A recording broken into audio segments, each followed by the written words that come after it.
Hello guys! Kumusta na po kayo? Siya nga po pala, ito po yung lalagyan natin ng glass guys, yung terrace na linalagyan po ng hollow block. At dito po yung unang project natin na destination dito sa Mabilang Paniki Tarlac. So ito guys yung aming kinabit, mga glass, ayan. Isang kubo house po pala ito mga idol at saka tignan nyo naman, napakakintab po yung pagkagawa at pagkapintura ng ating ladder. Ayan guys. So papaikutan natin to ng salamin. Ito guys, tong kubo na to. So ang tawag dito ay glass kubo house. Ayan. So rest house lamang po ito mga idol. Ayan.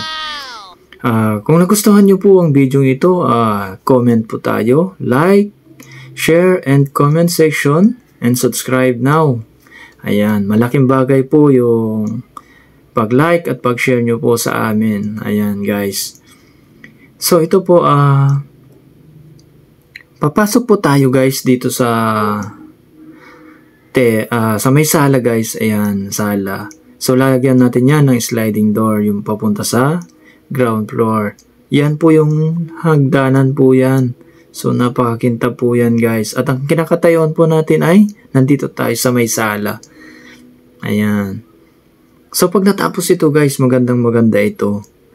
Ito po yung mga kinabit namin na mga sliding window. Ayan. So dito meron siyang lababo guys. So lalabas naman tayo guys dito sa labas. At titignan po natin yung dirty kitchen.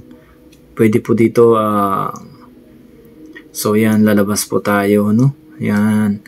Ayan yung pintuan niya guys, oh. Napakakintab. Ganda guys. So ito po yung dirty kitchen niya guys, sa labas. Ayan, sa likod po yan guys. Dirty kitchen po yan. So lalagyan po natin yan ng sliding window.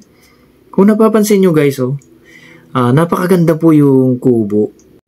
So kung nagustuhan nyo po ang video ito, ayan, huwag nyo pong kalimutan mag-like at mag-share at comment below sa aming comment section. Thank you for watching!